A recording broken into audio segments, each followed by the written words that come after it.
So we're going to be talking about stories and stories that map. I was just listening to the keynote speaker and listening to the stories that he was talking about, and very, very interesting. We all know that maps, you use maps all the time, and we're going to be talking about some of the ways that maps are using stories, or how they tell stories. As soon as I can get this to move ahead, I'll be doing that.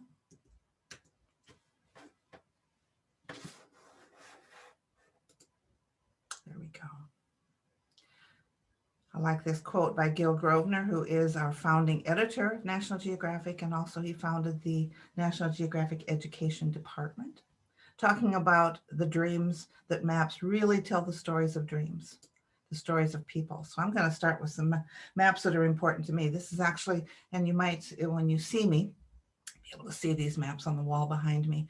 We have two maps, and I love collect maps. No surprise there, right? The one on the bottom is the Dakota Territory. So that's before 1889.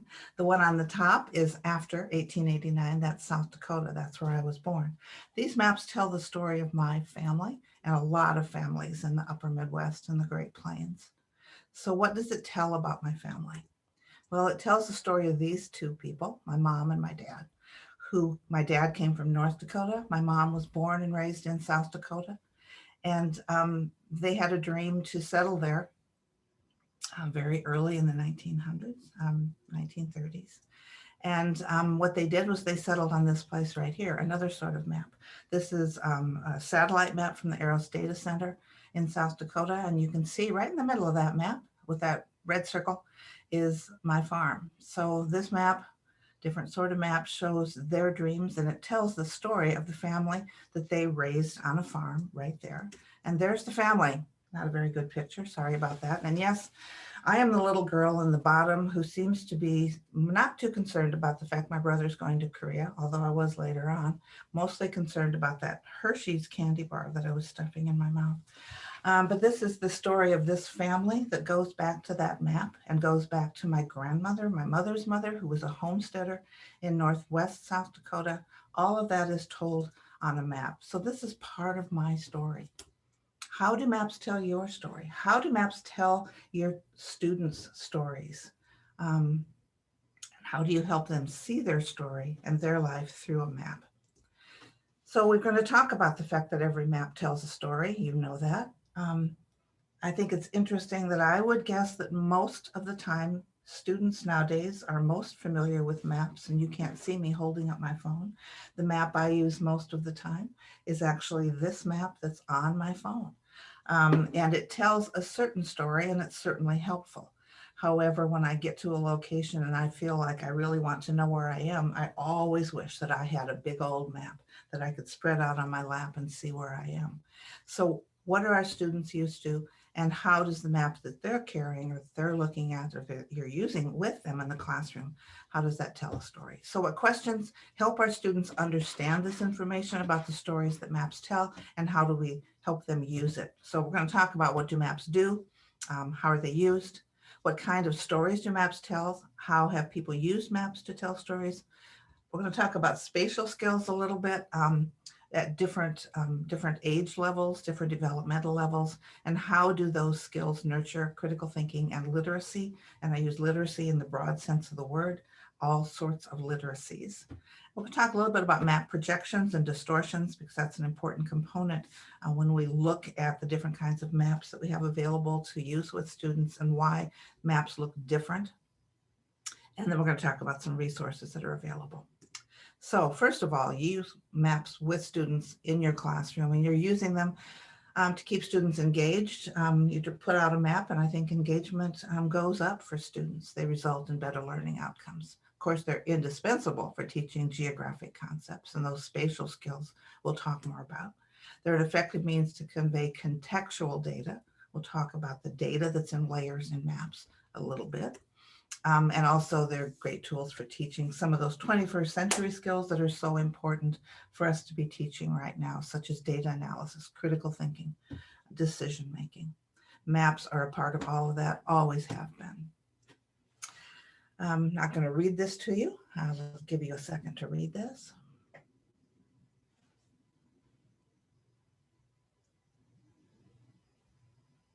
I like the fact that maps aren't just for one subject, they're across subjects. They help us create new understandings. And of course, the story of all of us begins and ends with a map. So how have people used maps to tell a story? Think about how we're using maps. Here's part of my story again. Come back to me. This is a map of, as you can see, Minneapolis. I moved here on January 2nd from Illinois. And if you've moved before, you know that it's a lot of work and you're tired. And by the end of the day, even though I had a bunch of help, I was exhausted. And what did I want more than anything? I wanted a McDonald's hamburger and fries. And so what I did, the story here of my moving experience in my first day was, where is a McDonald's that I can drive through?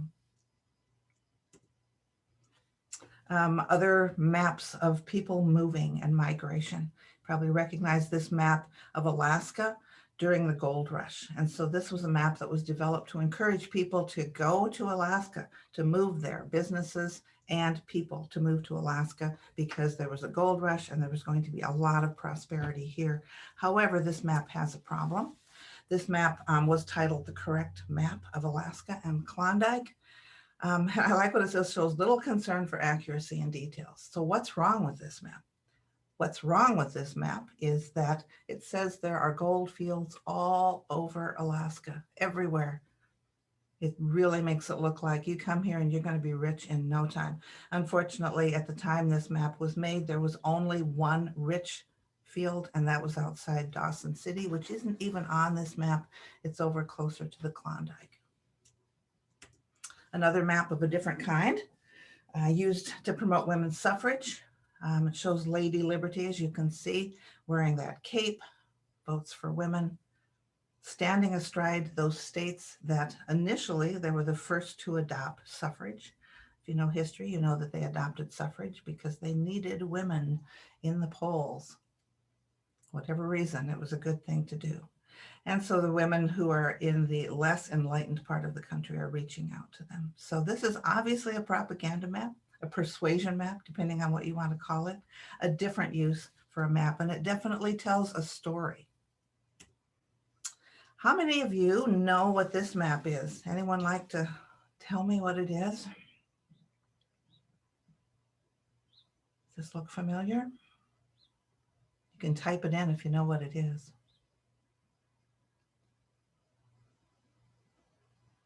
People are looking for clues, perhaps. Ah, it could be. It looks like it might be because it has all of those light pictures on it, the yellow spots. It's a good guess. Not exactly sure what the yellow shows because I don't have a legend for this handy. This is actually the geologic map of Mars. So it's important right now because we just landed the rover there.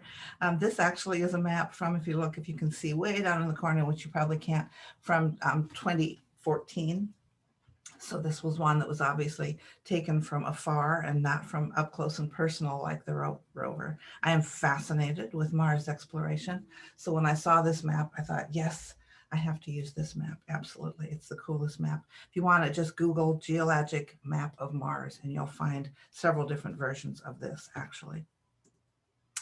So if we want to get things a little closer to home, something that I thought would be fun to try with a group of students, or if we were all in a room, I would try this with you. I would give you a basic map of your town or your city with only the streets or roads on it, and ask you to draw in sites, locations, or players, otherwise known in GIS terms as layers, as if you were making the map for a special group.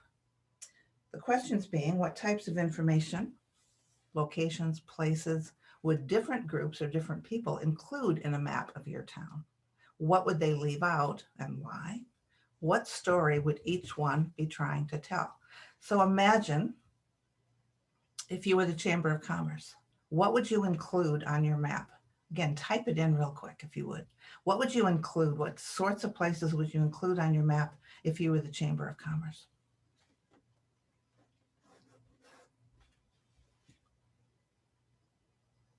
Yeah, businesses, parks, definitely places of business, right? Great, love that, I love that. The Chamber of Commerce is trying to make sure that people know what the businesses are. That's the story they're telling, right? What if they were most interested in tourism, they're going to probably be looking at parks, places where people can, maybe theaters. What if you were the family or parent group? What would you be including on your map? Schools, definitely. Libraries. What if you were a teen club, a group of teenagers? What would you put on your map?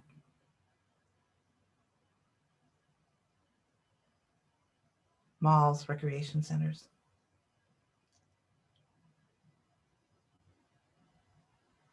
Skate parks. Absolutely, absolutely. These are the stories that are being told by the map. And you know what they leave out is just as important. And talking about the stories. About what grade level do you think students would get something out of an activity like this?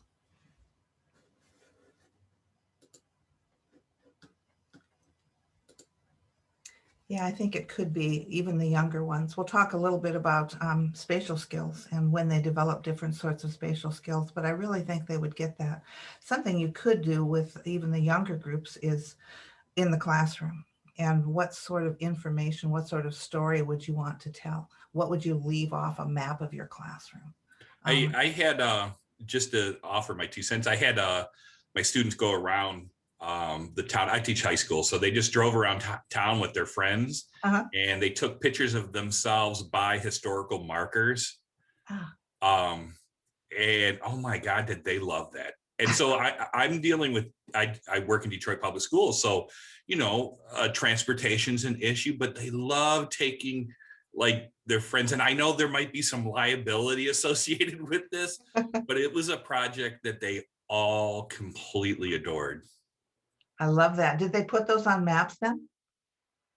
Well, they made a PowerPoint presentation. They did have to map out. I had them do like multiple, like they had to do like an entertainment thing, a sports thing. So they had to not just go to the closest one to their neighborhood.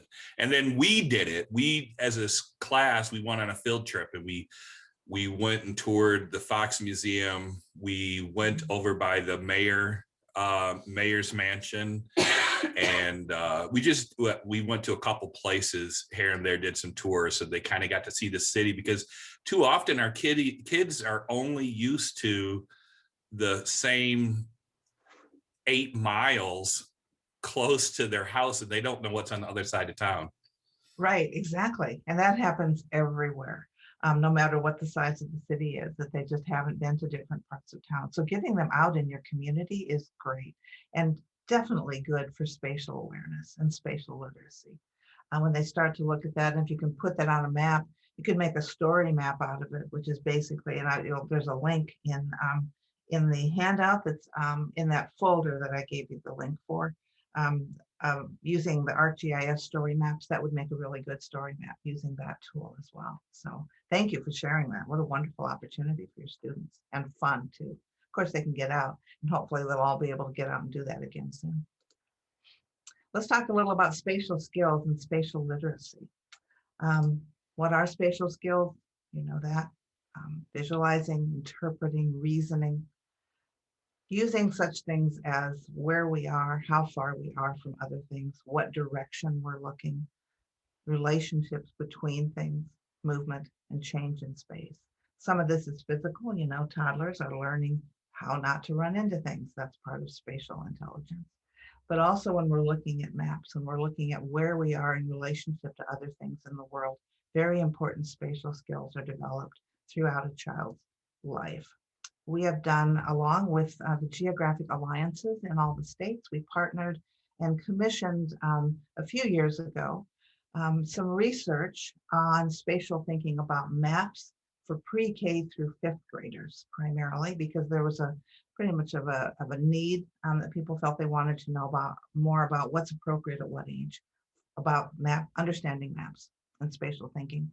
So we have here, and that's also on your handout of resources, There's a full PDF of the entire, it's a literature review of the entire review, but there's also then an executive summary that really gives you some highlights related to that. We also have on our website some sort of a summary of this as well, and I'll show you where that is.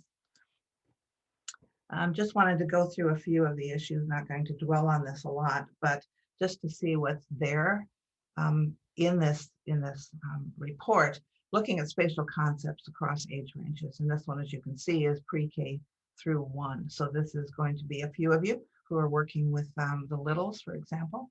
What's the conceptual understanding, possible misconceptions, and then curricular implications, things that you can actually do to nurture spatial concepts.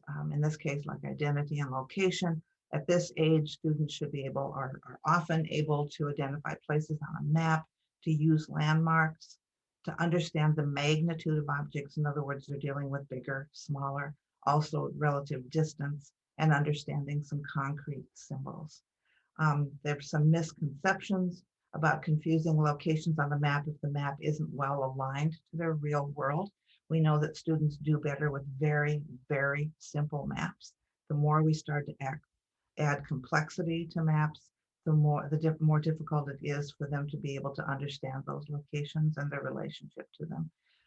They confuse scale, struggle with knowing which way to hold a map, for example, and certainly not understanding some of the abstract things that you would find on a map that you're going to be able to understand later, and some materials to help nurture those conceptual understandings to move into the next level of spatial skills. And this would be for grades 2 through 4, ages 7 to 9. So some of you are working with these students. We might expect that they can demonstrate improvement with map alignment issues, that they might be able to use metric distances and scale by the age of grade 4. You see in one of the possible misconceptions, still need guidance to transition to metric measurements. I would say that probably continues into adulthood as well. So that's because we're not familiar with metric. Some of the symbols, they start to recognize those, frames of reference, and then some materials that you can use, basically exposing them to broader, a little more complexity in maps, include maps now that use grid systems and different levels of information, some more complex spatial concepts. Also in this research report, there are some ideas for activities. You'll find more ideas for activities on our website, which I will show you when I'm done going through the PowerPoint, which I need to move through quickly so we can get to that. And then for grades 5 through 6, I love this and beyond, because I have not been able to find any good information on how this changes of older than 10. I guess we just get better at it. But if we're looking at 5 through 6 and beyond, again, easier, better, more facility in using abstract symbols. We have some of the maps that we created. National Geographic created state maps, gymnasium size, floor size, giant maps for states, and gave them to the Geographic Alliances. Some of you may have seen those.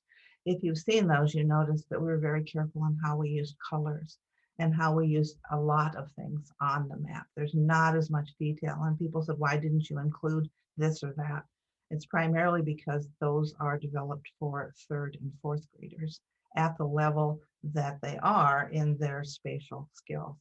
And so you wouldn't find some of the things that you would find on a map for grade 5 and above, for example. You're not going to get into the idea of layers. GIS is going to be difficult to explain to a student under 6th grade, for example. And keep in mind, these are typical sorts of developmental stages. And so just knowing these, I think, makes it easier to understand why a student may not understand a certain kind of map, that maybe they're not ready for that at that time. But here are some things that you can do to help them feel more ready when the time comes. And again, there's a lot more information in that research report. And so I encourage you to take a look at that.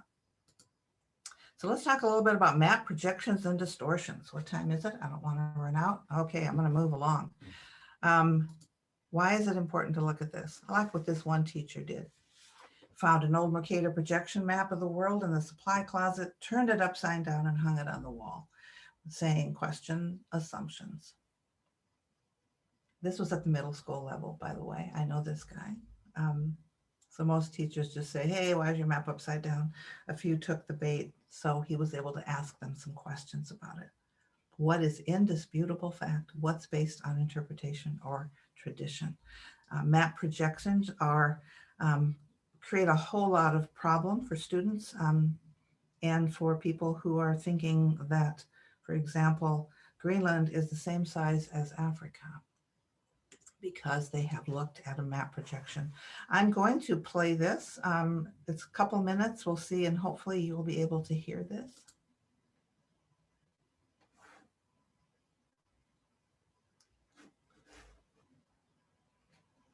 Of course, everything is slow when I'm trying to share and do this online. So we'll see if it gets glitchy. I do have the link to it as well in the handout that you'll see. So that might be the best way to show this. It's waiting. Yeah, I think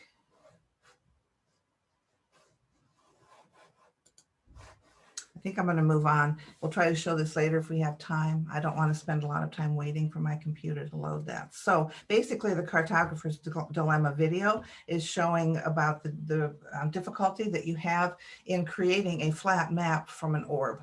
And so there's an activity with an orange where you can take the orange apart, cut it apart, and take the orange part out and leave the peel. And that really shows an example of how do you take something that is round or an orb and make it flat and have it represent accurately the world. Some good examples, map projections activities. I've done this with a group of adults, and it's actually a good way for people to look at the different sorts of projections that we often see with students, including current ones that we see.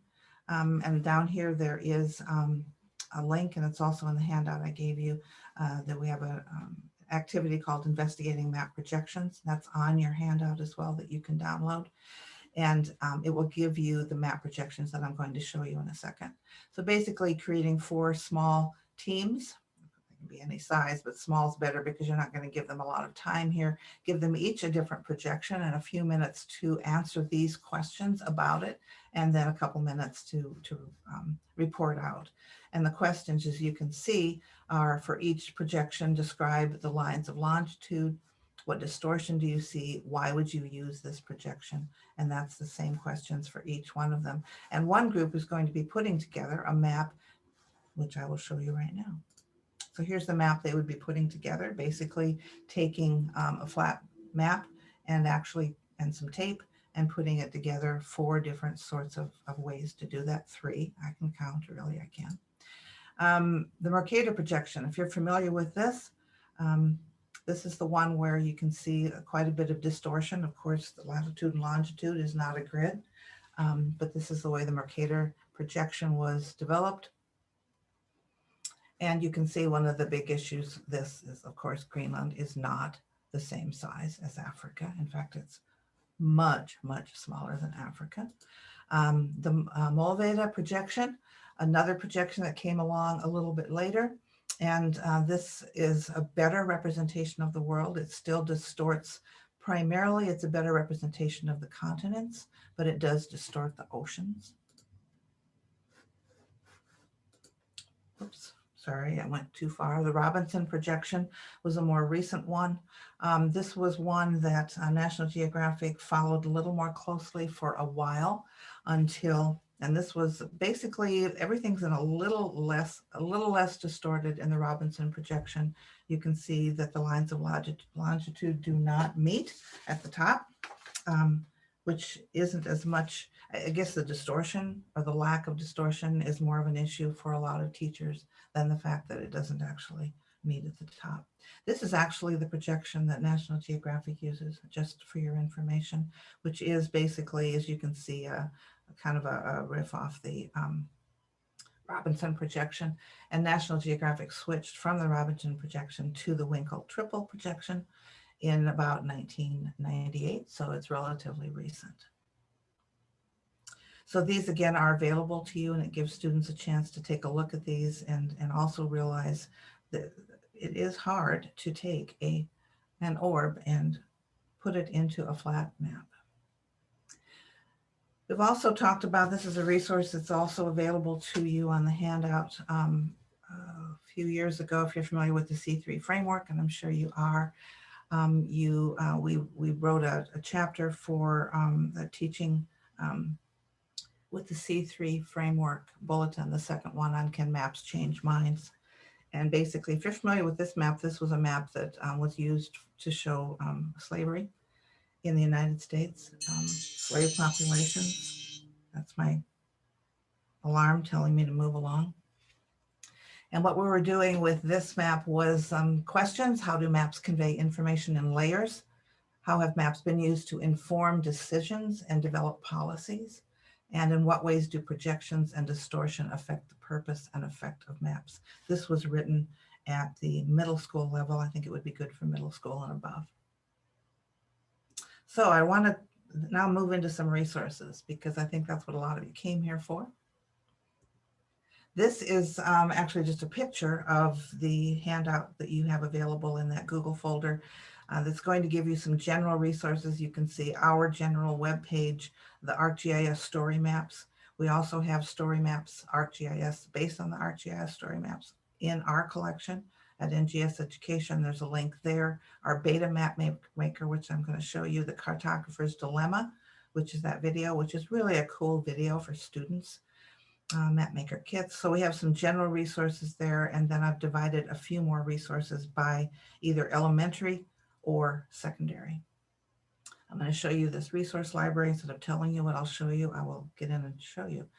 I want to talk to you also a little bit about the Map Maker. Some of you may be familiar with our Map Maker Interactive, which has been around for quite a while now.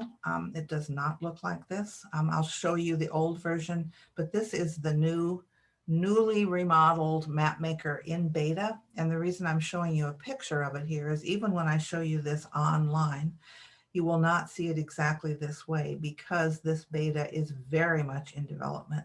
The old version of the Map Maker Interactive is going to be it's going to sunset very, very soon.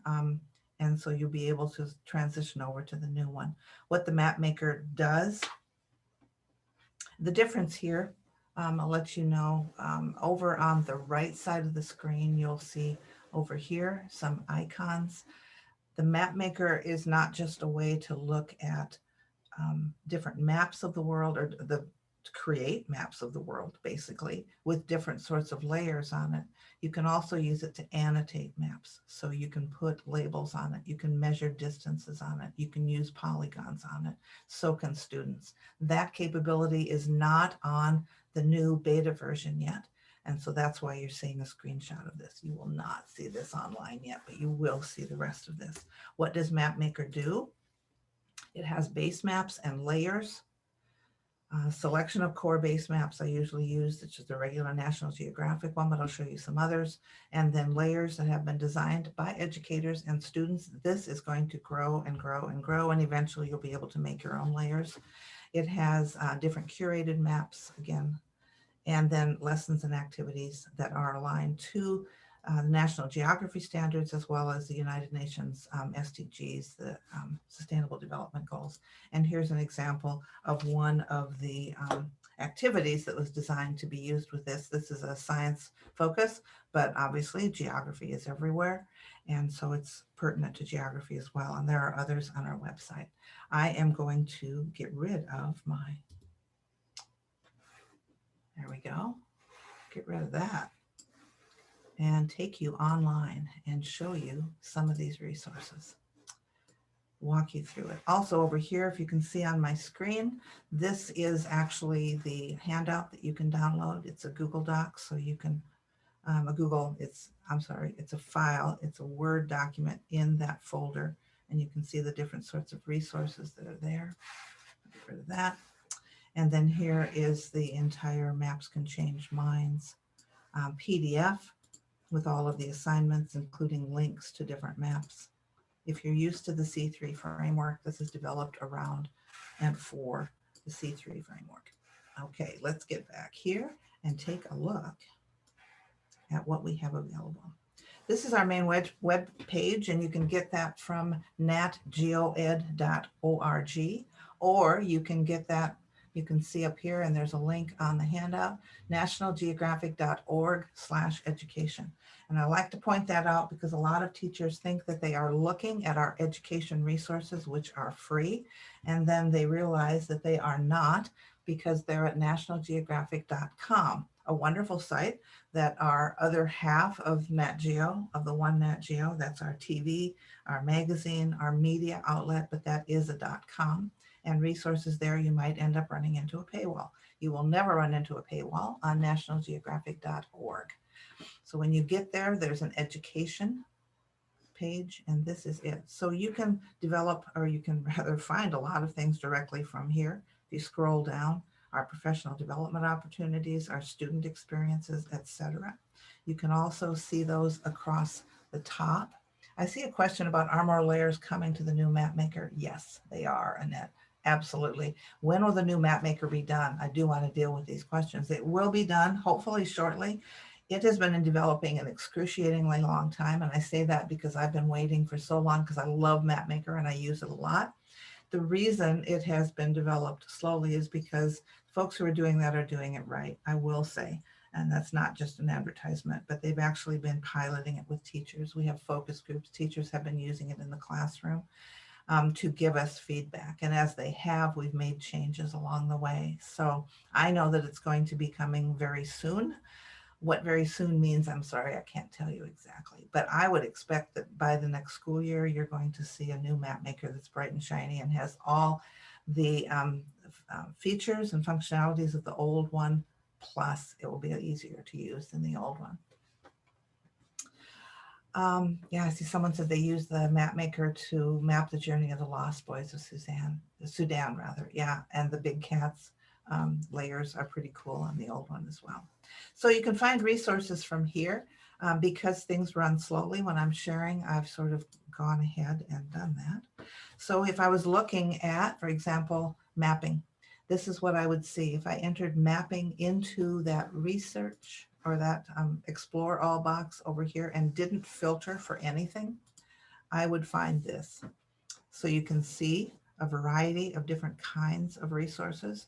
Down the left-hand side, you certainly can filter by grade level. You can filter by the type of content, whether it's an activity. By the way, our word for a lesson plan is activity. Don't ask me why. Been there 8 years and I've never figured out why we don't call it a lesson plan. But we have something called a lesson, which is what you would call a unit. We just like to confuse people, right? So the activity is a lesson plan, full-blown lesson plan with everything you would want.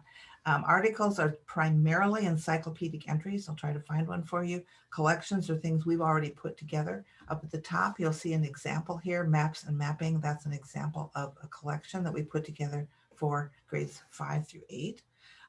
Videos, everything else. You can also filter by subject.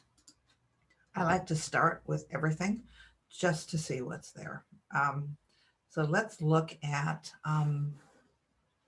maps and mapping. If we go into this collection real quickly, again, keeping my eye on the clock. So if you look here, eventually it will populate so you can see what we have in this collection. So you can see we have an interactive here. We have a map of the North Pole. So people put this together just as for this grade level, a variety of different resources. You don't have to go to a collection. You can go in and find your own, but there are hundreds and hundreds of things. So we thought this might be a way to pull together some things that would be most interesting. Map of Lake Huron. Here's an activity, for example. Let me show you what an activity looks like. Remember, that's a lesson plan. A lesson plan is going to have everything you would need to use this lesson. All of the handouts, links, in this case, a video. We have PDFs in here. and then links to a variety of resources that are cited in the lesson plan or as extra resources. So we have directions, we have the objectives, how to prepare for it, and some background and vocabulary, for example. So just an example of an activity, so you can see what that is. Let me go back here. If we wanted to find the map maker, we'll go in here and take a look at that in a minute. But let me go back here because I'd rather look at a couple of other examples. An encyclopedic entry. If you want to tell students what a map is, an encyclopedic entry is otherwise known as an article. And the reason, this is probably our most used resource, actually. And this is a good example of one that has already been Lexiled, for example. So you can see we have, again, telling me to hurry up, Elaine. We have it Lexiled for different grade ranges. So we'll have the same article for 3rd grade, 5th grade, 7th grade, or 12th grade, which we hope is helpful. We're working also as hard as we can on other languages, starting specifically and especially with Spanish right now. But this will give you an example of what it looks like. Any sort of article is going to have, or an encyclopedic entry is going to have vocabulary in it, and you can click on that and you will get a definition. Also, you will, in some cases, you'll be able to find there's going to be another encyclopedic entry just about neighborhoods. You won't find that for everything that's highlighted here. Here's scale. This is just a definition of scale and what that is. Bar scales, specific units, ratios. So this is, and you can see we have a lot in here. There are different images that go along with maps. So this is definitely a rich resource to use. And I especially like it because it is Lexiled. So whatever grade level you're working with, it's there. Let's see, I want to make sure I don't miss anything here. I'm going to put this link in case you didn't get it before. I'm going to put this link in the chat again. This is the link to that handout that has all those resources, including the slide presentation. I want to give you some time to look at the map maker. Basically, to find the map maker, and there's a link in that handout directly to the map maker, because sometimes it will take you to the old version. The new map maker you can find by putting map maker into right here into the search box. And the first one that comes up is map maker. So this is the new map maker. The difference being, if you wanted to find the old map maker, you would go under classroom resources and mapping. This is going to take a while. No, there it is. The old map maker interactive is here. Because I want to focus on the new one today, I'll say go ahead and take a look, but keep in mind if you use the old map maker, you can still use it. Absolutely. It will be going away. So the new one, however, looks like this. And beauty of map maker for me, several things. First of all, I think it's really pretty. But you can use different map settings. I have it right now on National Geographic. You can use terrain, world oceans, imagery. That looks the same. Maybe that's not working yet. Didn't you know I'd run into something that's not working? Okay, eventually all of those different kinds of maps will be there, but I know you're going to want to use this one. What I like about it is that you can create your own map. Several things I like about it. But let's say you want a map of your community and you don't have one. You can actually do that because this will go in remarkably close.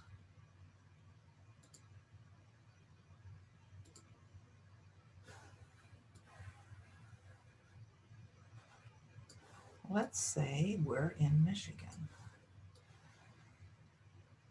There's Michigan.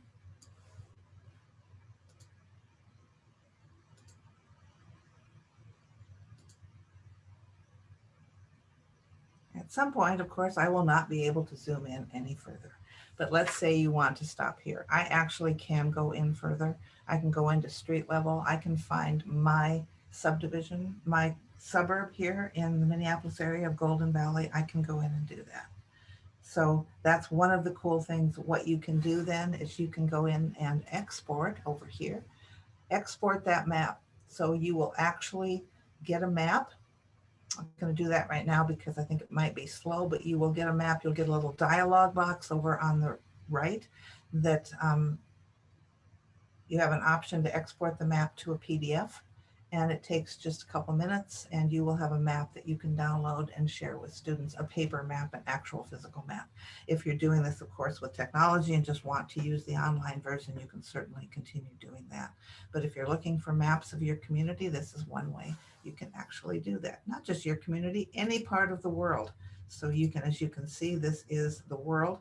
So you can go in and look at any part of the world you want to. Let's zoom out here quickly and take a look at one of the layers.